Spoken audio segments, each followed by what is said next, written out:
¿Qué tal, estimados amigos? Continuamos con el análisis de la asignatura Control de Constitucionalidad y Control de Convencionalidad. Ahora vamos a hablar de algunos medios de control de constitucionalidad, como son el juicio de amparo, la controversia constitucional y la acción de inconstitucionalidad. Hay que mencionar que es muy importante que conozcamos las fases de los procesos constitucionales, toda vez que estos son elementos fundamentales para comprender cómo se va desarrollando la secuela de la defensa de la Constitución. Y tenemos que empezar con que las fases de los procesos constitucionales se van a integrar por una fase preliminar, una fase de preparación de los mecanismos de control de constitucionalidad. Una segunda parte se integra de una fase expositiva, cuando se presenta la demanda ante el órgano jurisdiccional sobre una cuestión de constitucionalidad que se está planteando. Un tercer elemento es una fase probatoria, una fase en la cual se va a demostrar a través de las pruebas de que la autoridad vulneró derechos consagrados en la Constitución. Una cuarta parte se va a llamar fase decisoria, en donde el órgano jurisdiccional emitirá una sentencia que versará sobre la constitucionalidad o no de un acto de autoridad. Posteriormente hablaremos de la fase impugnativa, en algunos supuestos que se puede presentar un recurso, un incidente, ¿para qué? Para que de alguna manera se realice una calificación respecto a la resolución que ha dictado el juez constitucional.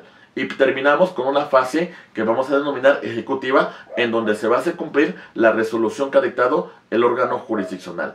Entonces, en esa perspectiva, vamos a analizar el primer mecanismo de control de constitucionalidad, al cual se denomina controversia constitucionalidad. Controversia constitucional, contemplada en el artículo 101, fracción primera de la Constitución, en la cual podemos mencionar que es un proceso jurisdiccional que se va a seguir ante la Suprema Corte de Justicia de la Nación y principalmente versa sobre conflictos de constitucionalidad o legalidad referentes a distribuciones competenciales. Este tipo de mecanismo de control de constitucionalidad se va a presentar entre la Federación, entre los estados, entre la Ciudad de México, entre los municipios, entre el Ejecutivo Federal, entre el Ejecutivo Local, entre Congresos de la Unión, Cámara de Diputados, Cámara de Senadores, así como la Comisión Permanente, así como la legislatura de los estados, los poderes de una entidad federativa, los órganos constitucionales autónomos,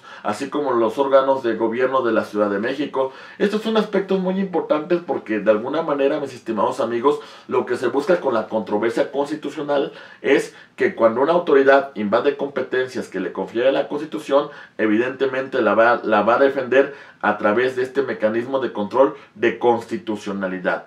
Pasando al siguiente mecanismo de control de constitucionalidad, vamos a hablar ahora de la acción de inconstitucionalidad, contemplada en el artículo 105 en su fracción 2 de la Constitución Política de los Estados Unidos Mexicanos. Esta acción de inconstitucionalidad también se le conoce como control abstracto de constitucionalidad, toda vez que versa sobre que leyes que sean contrarias a la Constitución sean derogadas del sistema jurídico. ¿Quién promueve este tipo de acción de inconstitucionalidad? Pues evidentemente es promovido por el 33% de la Cámara de Diputados cuando versa sobre leyes federales. Por su parte, el 33% de la Cámara de Senadores puede presentar esta acción de inconstitucionalidad cuando verse sobre leyes federales, así también como tratados internacionales, toda vez que este Senado de la República es el que ratifica los tratados internacionales que ha suscrito el Ejecutivo de la Unión, el Ejecutivo Federal. También tenemos que el 33% de las legislaturas locales pueden presentar la acción de inconstitucionalidad, pero solamente sobre leyes que ellos hayan emitido en sus respectivas competencias. También tenemos al Ejecutivo Federal, es decir, el Presidente de la República, por lo que respecta a normas generales de carácter federal y de las entidades federativas. También tenemos que lo pueden presentar los partidos políticos federales y locales. En el caso de los partidos políticos federales pueden oponerse contra leyes electorales federales, mientras que los partidos políticos locales solo podrán presentar acción de inconstitucionalidad sobre leyes locales en materia electoral. Asimismo, también tenemos como otro ente que puede promover la acción de inconstitucionalidad a la Comisión Nacional de Derechos Humanos y las comisiones locales de derechos humanos. La Comisión Nacional de Derechos Humanos únicamente sobre leyes en materia de derechos humanos de naturaleza federal y local, mientras que las comisiones locales de derechos humanos solamente podrán promover la acción de inconstitucionalidad sobre leyes en materia de derechos humanos en su ámbito local. También tenemos que el Instituto Nacional de Transparencia y Acceso a la Información y Protección de Datos Personales puede promover acción de inconstitucionalidad sobre leyes relacionadas con su actividad principal.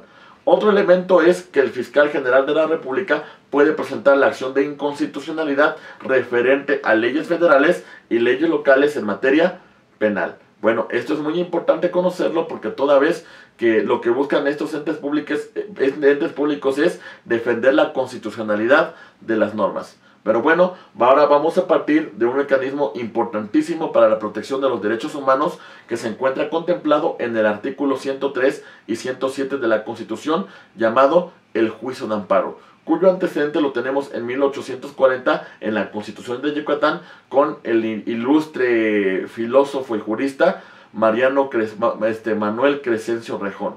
En esta tesitura, cuando hablamos del juicio de amparo, hay que analizar la clasificación que da la doctrina y que da la propia ley de amparo respecto a qué tipos de amparo existen. Existe un amparo indirecto, también conocido como amparo biinstancial, toda vez que tiene dos instancias y que la revisión se puede presentar ante el Tribunal Colegiado de Circuito. Y el amparo directo o unistancial, que nada más tiene una instancia, pero en algunos supuestos, cuando se plantee alguna cuestión de constitucionalidad, la revisión se puede plantear ante la Suprema Corte de Justicia de la Nación, pero siempre y cuando subsista solamente el tema de constitucionalidad.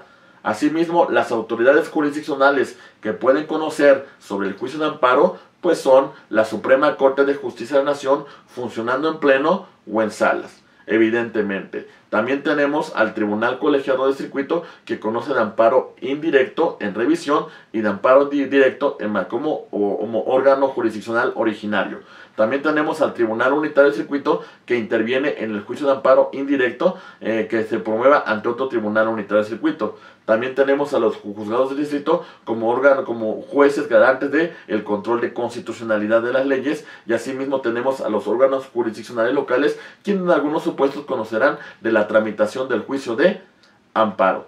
En esta tesitura, los principios rectores que rigen la materia del juicio de amparo son los siguientes. Vamos a mencionar el principio de prosecución judicial, que implica que la tramitación del juicio de amparo se va a realizar como en una secuela procesal, siguiendo fases procesales. La relatividad de sentencia, otro principio se llama relatividad de sentencias, que implica que la resolución que se dicta al amparo solamente protegerá a aquella persona que lo solicitó, no teniendo efectos erga omnes o personas que no solicitaron la protección. Asimismo, también señalamos otro principio que se llama de estricto derecho, que implica que solamente el juez de amparo se podrá pronunciar sobre aquello que las partes le hayan solicitado en su demanda de amparo. Otro punto muy importante es de que el amparo se tiene que promover a instancia de parte agraviada, es decir, la parte que resulta afectada contra el acto de autoridad será quien promueva este mecanismo de control de constitucionalidad.